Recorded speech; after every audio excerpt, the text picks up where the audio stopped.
Selamat datang kembali di channel Ota Mega TV.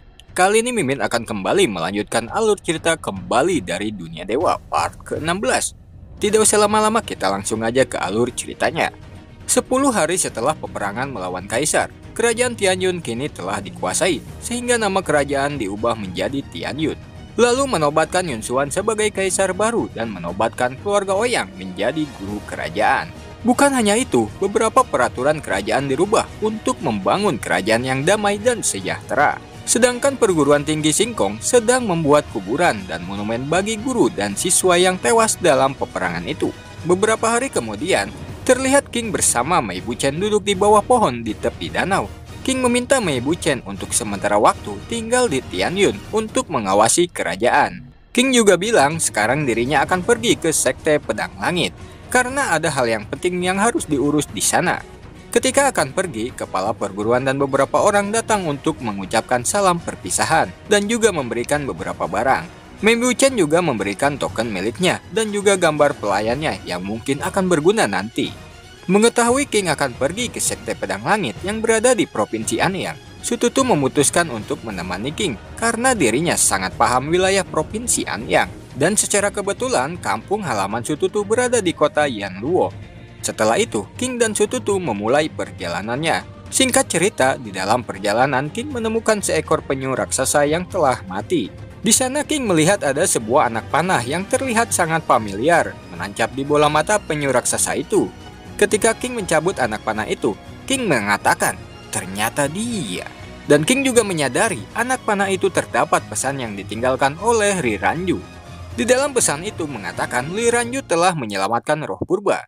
Di sisi lain, Sututu memotong tubuh penyu itu untuk dibawanya karena tubuh penyu itu sangatlah berharga. Setelah memotongnya, betapa terkejutnya Sututu melihat isi di dalam tubuh penyu raksasa itu. Sututu menunjukkan kepada King hasil temuannya, berupa beberapa karung koin emas dan juga sebuah mekanisme buatan keluarga Su, angsa terbang. Keluarga Su ternyata lebih mahir di bidang mekanisme ya. Tapi kenapa selama ini aku tidak melihat kau memakainya? Tanya King kepada Sututu. Keluarga Sututu sekarang bukan keluarga Sututu yang dulu, jawab Sututu. Sedikit informasi, nenek moyang Su terdiri 2 orang kakak beradik. Keluarga Su dikenal ahli dalam bela diri. Sayangnya Su kecil tidak pandai bela diri, namun Su kecil sangat berpengetahuan di bidang manufaktur. Akan tetapi Su kecil tidak dihargai oleh keluarganya, sehingga Su kecil memutuskan keluar dari suku keluarga. Meskipun begitu, Su tua dan Su kecil tetap berhubungan baik. Oke, kita lanjutkan ceritanya. King dan Sututu menaiki angsa terbang, segera terbang menuju kota Luo, kota keluarga Su kecil. Di waktu yang sama, di kota kekaisaran dinasti Tianyun, 4 jenderal keluarga kerajaan Yun yang bernama Peng Yunji, Li Yunbai, San Yunchan, dan Huo Yunhu diperintahkan keluarga kerajaan Yun untuk menangkap King karena telah membunuh Yun Lanming.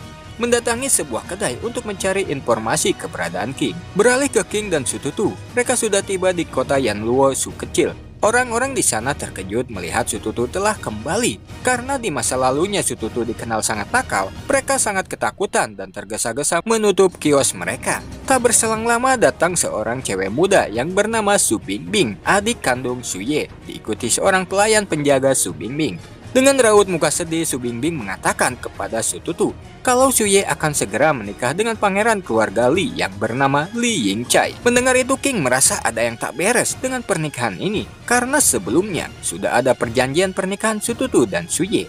Tapi kini kenapa malah berubah? King bertanya kepada pelayan itu, "Hei paman, sebenarnya apa yang telah terjadi?" Awalnya pelayan itu tidak mau menjawabnya, akan tetapi di bawah intimidasi kekuatan King, akhirnya pelayan itu mau menjawabnya. Sebenarnya aku melakukan ini demi kebaikan kalian, tapi kalian memaksaku untuk mengetahuinya, kata si paman itu menjawab. Lalu pelayan itu membawa mereka semua dalam sekejap mata ke suatu tempat dengan jurus teleportasi, membuat King terkejut sekaligus kagum dengan kemampuan si paman. Sambil duduk minum sake, si paman mulai menceritakan. Legenda mengatakan sesepuh tersembunyi keluarga Tang sangat pandai memecah berbagai segel dan formasi tingkat tinggi dengan singularitas. Dan beberapa tahun yang lalu, dia turun gunung untuk mengurus Sekte Pedang Langit. Di sisi lain, pemimpin keluarga Su tua, yaitu kakekmu, Su Yuanhe, Saat menembus alam bawaan, dia mengalami hambatan, sehingga dia melakukan hal yang berlebihan, sehingga terkena racun, membuat tubuhnya semakin melemah dari tahun ke tahun. Mengetahui itu, keluarga Tang menyerang Sutua dan menjarah semua sumber daya hingga Sutua mengalami kebangkrutan. Dengan terpaksa, keluarga Su kecil memutuskan hubungan dengan Sutua dan menjodohkan Suye dengan keluarga Li untuk mencari perlindungan. Mendengar itu, Sututu sangat kesal. Kenapa keluarga Sutua begitu dibenci orang-orang? Kata Sututu berurai air mata. Sekarang kalian sudah mengetahuinya. Sebaiknya kalian segera meninggalkan kota Yanluo dan jangan terlibat dalam kekacauan ini, kata si paman itu sambil pergi membawa Su Bingbing. Setelah itu King menenangkan Sututu. King bilang akan selalu membantunya menghadapi semua masalah yang dihadapi Sututu. Dan King pun menyarankan untuk menemui keluarga Sutua terlebih dahulu untuk memastikan kebenarannya. Singkatnya, King dan Sututu mendatangi keluarga Sutua. Mereka pun dipersilahkan masuk dan menunggu di ruang tamu. Setelah beberapa menit menunggu tak berselang lama, Su Yuanhe datang ditemani administrator keluarga Su yang bernama Su Yuan dan anaknya Su Li. Cucuku sudah kembali rupanya. Setelah 12 tahun tak bertemu, sekarang cucuku sudah tumbuh sebagai pria tampan. Biarkan aku memelukmu, kata si kakek sambil memeluk King. Sedangkan Sututu menangis melihat kakeknya lupa akan wajah cucunya sendiri. Perasaan yang mendalam antara kakek dan cucu ya. Cukup sampai di sini saja. Sekarang bukan saatnya bersedih, kata Su Yuan. Masalah yang sebelumnya kita bahas, bagaimana? Apakah sudah ada hasilnya? Tanya Su Yuan kepada Su Yuanhe. Si kakek menjawab, "Hei, bukankah kita sudah setuju untuk memutuskan kepemilikan Taman Lingyao itu pada akhir bulan depan kan?" Mendengar jawaban si kakek seperti itu, Su Li mencoba merayunya. "Anda telah banyak menggunakan harta dan tanaman obat, namun tidak ada hasilnya. Lebih baik aku si jenius dari kota Yanluo menggunakannya untuk meningkatkan pelatihanku dan memimpin keluarga ini untuk melawan keluarga Tang," ucap Su Li percaya diri. Sututu kesal. "Dasar kalian berdua benar-benar tamak ya, dan mencoba membahayakan kakekku. Sekarang aku Sututu, anak tertua keluarga Sutua, telah kembali dan aku akan memimpin keluarga ini." Mendengar itu, Su Li mengatakan level kekuatan Sututu berada di bawahnya dan yang lebih pantas menjadi pemimpin keluarga hanya dirinya. King melempar sarung pedang hingga menancap di lantai di hadapan mereka, mengatakan, "Jika kalian berpikir Sututu tidak bisa mengurus keluarganya, bagaimana jika ditambah denganku?" Melihat sarung pedang milik King merupakan senjata pusaka tingkat tinggi, mereka terkejut dan juga ketakutan. Sadar mereka tak bisa melawan King, mereka pun pergi sambil memikirkan rencana untuk merebut Taman Lingyao. Setelah mereka pergi, melihat si kakek masih memeluknya, King bilang, Paman Su, mereka sudah pergi tuh, jadi tak perlu berpura-pura lagi kan? Kamu sudah menyadarinya ya, balas si kakek. Setelah itu si kakek menjelaskan kenapa dirinya pura-pura pikun, yaitu untuk mengalihkan perhatian dari keluarga Tang. Dan juga dirinya sudah menemukan resep obat untuk menyembuhkan penyakitnya, kecuali ramuan utamanya. King bertanya, "Paman Su, bisakah Anda memberitahukan kepadaku apa ramuan utamanya dan bagaimana cara untuk mendapatkannya?" Kak King ini sangat terampil dalam pembuatan pil obat. Jadi kakek jangan sungkan, katakan saja, timpal Sututu. Pil ini disebut pil pemurnian darah yang terbuat dari inti buah pir kuning yang berumur 10.000 tahun, ditambah beberapa jenis tanaman obat yang baru dipetik. Tanaman ini sangat langka karena tidak dapat dibudidayakan di kebun herbal suku biasa, hanya dapat ditemukan di pelelangan perdagangan besar. Dan alasan aku meminta keputusan kepemilikan Taman Lingyao pada akhir bulan depan adalah karena salah satu dari 3 perdagangan besar, yaitu perdagangan Qiankun, untuk pertama kalinya akan mengadakan pameran berskala besar dan inti buah pir kuning akan dijual di sana. Tapi sayangnya kita tak memiliki uang yang cukup karena Su Yuan yang memegang uang itu dan kita telah menyinggungnya, kata si kakek sambil meminum teh hangat. Mendengar itu King mengatakan, "Paman Su, masalah keuangan serahkan saja kepada kami." Setelah itu King pergi ke rumah bordil terbesar di kota Yanluo untuk mencari seseorang. Sututu pun ikut bersama King, tapi dia menyamar berpakaian seorang cewek. "Jangan kaku seperti ini, tersenyumlah lebih alami lagi," kata King sambil tersenyum. Tak jauh dari tempat duduk King, di sana tuan muda dari keluarga Li yaitu Li Lingcai yang dikenal seorang playboy sedang minum arak ditemani 3 cewek cantik. Melihat Li di sana, King menyapanya dan memberikan ucapan selamat atas pertunangannya dengan Suye. Pasti Tuan Li senang bisa mendapatkan cewek cantik. "Hah? Senang apanya? Suye itu sisaan dari si bodoh itu," ucap Yingcai dengan muka datar. Ya, sebenarnya Ying Chai ini terpaksa bertunangan karena keinginan orang tuanya. Mendengar itu Sututu maju sambil membawa arak. Ying Chai yang melihat itu sangat senang. Ayo sini, sini nona cantik, datanglah ke pelukanku. Setelah dekat, Sututu langsung mendekap Ying Chai dari belakang. Bajingan, tadi siapa yang kau maksud, ah? Kata Sututu marah mengarahkan pisau ke muka Ying Chai. Tiba-tiba, seseorang datang akan menyerang Sututu. Akan tetapi secepat kilat, King menyelamatkannya. Siapa kalian? Berani-beraninya mengganggu muridku? Tanya pria bertopeng sambil mengeluarkan aura yang sangat kuat. Akan tetapi tekanan itu tak berpengaruh kepada King. King melesat sangat cepat ke hadapan orang itu, lalu melepaskan topengnya. Hingga pria bertopeng itu terkejut melihat kecepatan King. Ternyata kamu Zhang Pengnian ya? Sekarang, Buchen adalah muridku, dan ini barang milik Buchen. Apa kau mengenalinya? Tanya King sambil menunjukkan pemotong bunga plum. Melihat itu, barang yang hanya dimiliki gurunya, dia mengatakan, nama panggilanku Peng Yi. Peng Nian memberikan hormat kepada guru. Setelah itu, King mengutarakan maksud dan tujuannya kepada mereka semua. King ingin menyatukan kekuatan 3 keluarga untuk melawan keluarga Tang. Di antaranya keluarga Li, keluarga Su tua, dan Su kecil. Bukan hanya itu, King juga ingin meminjam toko arak keluarga Li dan menjual arak di bawah harga pasaran. King bilang, aku jamin dalam 1 bulan bisa menguntungkan. Ying Chai yang ragu bertanya, guru leluhur, apakah ada jaminannya? Tentu saja ada, jawab King sambil menunjukkan barang yang ada di dalam cincin penyimpanan. Tak barang apa itu sebenarnya, sampai-sampai Ying Chai yang melihatnya matanya berbinar-binar dan tanpa ragu lagi. Ying Chai langsung menyetujuinya dan pembicaraan pun selesai. Keesokan harinya di kota Yanluo, seorang pria terlihat sedang memarahi pelayan toko obat. Karena biasanya 1 kantong uang bisa mendapatkan 10 obat. Tapi kini hanya mendapatkan 3 buah obat. Sampai-sampai si pria mengancam akan menghancurkan toko obat itu. Gak berselang lama Sututu yang menyamar menghampiri pria itu menawarkan arak ajaib dari toko keluarga Li yang bisa menyembuhkan luka dan meningkatkan hawa kekuatan. Dan juga boleh mencobanya secara gratis.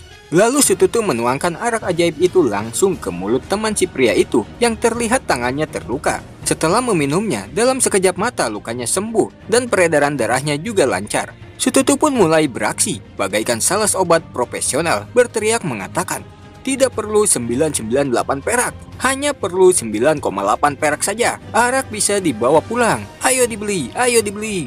Mendengar itu dan melihat keajaiban arak ajaib itu, orang-orang di sana berbondong-bondong membeli arak ajaib. Pil obat itu sangat mahal. Untuk kesatria biasa, sulit untuk memakannya secara teratur. Namun dengan adanya arak ini, obat murah dengan kemurnian rendah, tapi efek ajaib inilah yang paling orang-orang butuhkan.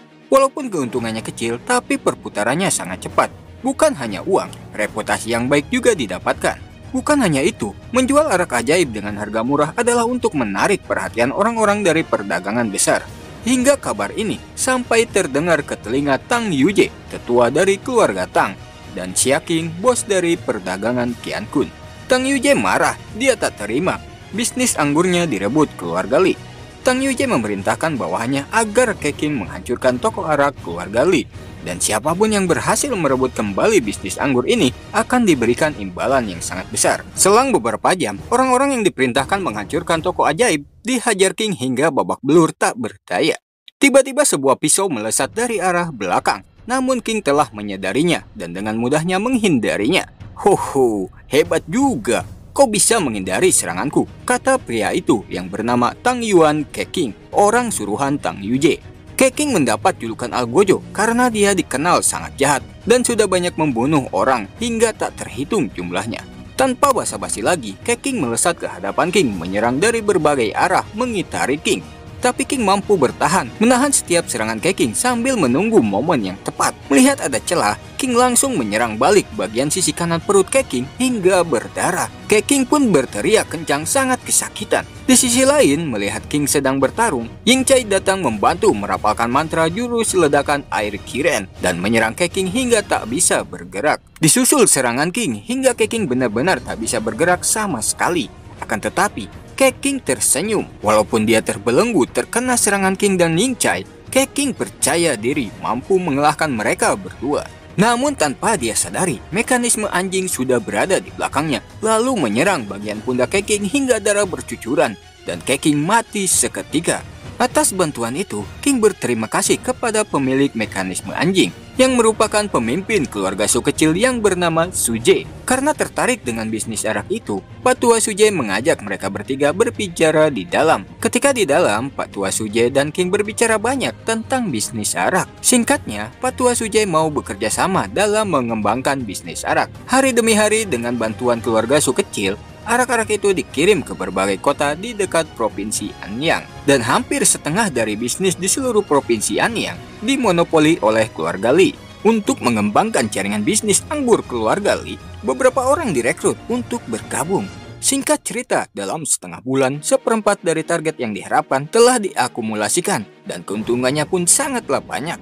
Perkembangan bisnis arak yang sangat pesat dalam waktu singkat membuat Xia King, bos dari perdagangan Qiankun, tertarik lalu mengirimkan undangan kepada King. Keesokan harinya, King bersama Su Tutu mendatangi perdagangan Qiankun memenuhi undangan dari Xia King. Mereka disambut dengan baik dan juga memberikan hadiah, yaitu ginseng putih 1000 tahun dan gonoderma api. Bos Xia memberikan hadiah itu agar King mau bergabung dengan perdagangan Qiankun.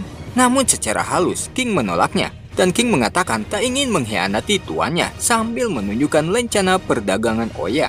Melihat lencana perdagangan Oyang, Bos Xia terkejut seketika raut wajahnya berubah. Yang sebelumnya terlihat sombong, kini menjadi ramah. Dan dia mengatakan, "Aku dengar Tuan memiliki sesuatu yang berharga untuk dijual. Bagaimana jika aku membantu Tuan?" Mendengar itu, King dengan senang hati menerima bantuan Bos Xia. Lalu dia memberikan segel emas kepada King agar penjualan arak bisa lebih mudah menjangkau kalangan keluarga besar. Dan setelah itu King berpamitan. Selang beberapa hari di pinggiran kota, setelah sekian lama, kini King bisa bertemu kembali dengan roh purba diantar oleh Peng Yunji, salah satu dari 4 jenderal keluarga kerajaan Yun yang diperintahkan untuk membunuh King. Namun di sini Peng Yunji tak mengenali orang yang berada di hadapannya karena sebelumnya Peng Yunji belum pernah bertemu dengan King. Dan setelah itu Peng Yunji pun pergi. Selang beberapa jam, Bos Xia dan King merayakan atas terjalinnya kerjasama bisnis arak. Sejak saat itu, perkembangan bisnis arak keluarga Li semakin berkembang pesat lagi. Dan keluarga Su tua tidak lagi kekurangan uang. Dan keluarga Tang juga tidak berani mencari masalah dengan keluarga Su. Kini di mana acara pameran dan pelelangan yang diadakan perdagangan Qiankun dimulai. Dari berbagai kalangan menghadiri acara itu. Tang Yuje dari keluarga Tang juga ikut menghadiri acara itu. Singkatnya, ketika pelelangan dimulai, arak buatan King terjual dengan harga 2 kali lipat. Dan King juga mendapatkan inti buah pir kuning dalam pelelangan itu. Di akhir pelelangan, Bos Xia melelang cincin Ling Luo. Menurut penilaian pedagang, pemilik cincin itu kemungkinan adalah seorang kaisar dewa, kata Bos Xia. King merasa senang mendengar itu. Ini sebuah takdir.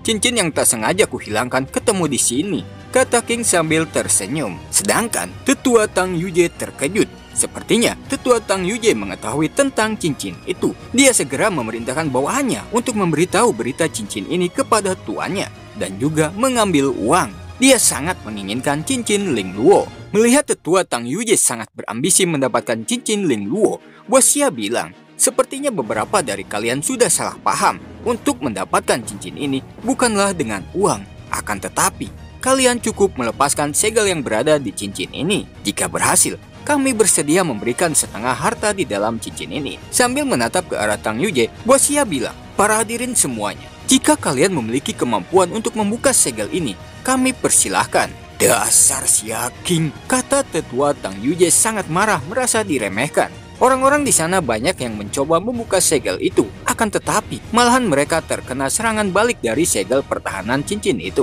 Setelah itu King maju. "Aku akan mencobanya, tapi aku tidak janji bisa membukanya. Namun aku akan sekuat tenaga berusaha," kata King kepada Bos Xia. Peng Ye juga ikut menemani King, melindungi King dengan mantra pelindung. Singkatnya, dengan menggunakan kesadaran Kaisar Dewa, King sudah masuk ke dalam cincin itu dengan mudah.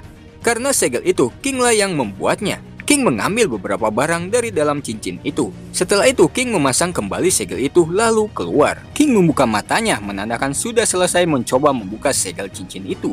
"Sudah selesai ya? Apakah ada hasilnya?" tanya Peng Ye. "Segel ini sungguh luar biasa dan ada ribuan perubahan. Kekuatanku tidak mampu menembusnya. Maaf telah mengecewakanmu, Bos Xia," kata King yang berpura-pura tidak bisa membuka segel itu. Tidak apa-apa Tuan. Silakan kalian berdua duduk kembali." King kembali ke tempat duduknya. King melihat ke arah tempat duduk keluarga Su yang kosong. King merasa ada yang aneh dengan ketidakhadiran Su Yuan dan Su Li. Oke, kita mundur 1 jam sebelumnya. Di sebuah pinggir kota, Su Yuan dan Su Li menghadap tetua Sekte Pedang Langit melalui sebuah portal sepertinya. Berniat ingin meminta imbalan sebelum benar-benar menguasai keluarga Su, sehingga membuatnya marah. Mengetahui semua orang fokus di pameran dan pelelangan, Ketua Sekte Pedang Langit memerintahkan mereka berdua membunuh Su Yuanhe yang sedang tak dijaga orang-orang hebat. "Pergilah, bunuh dia," kata Tetua Sekte. Kemudian Ketua Sekte menghampiri para pelayan dan menanyakan keadaan pameran. Si pelayan menjawab, ada seorang anak muda yang berbakat yang bernama King. "King, aku berharap kau bisa menjadi sebuah alat yang bisa dimanfaatkan dengan baik." Beralih ke tempat pameran, Bosia mengumumkan pameran perdagangan Qiankun yang diadakan 3 tahun sekali sudah berakhir dan berterima kasih kepada orang-orang yang menghadiri acaranya. Dan berakhir juga video kali ini. Tunggu kelanjutannya tetap di channel Otamega TV.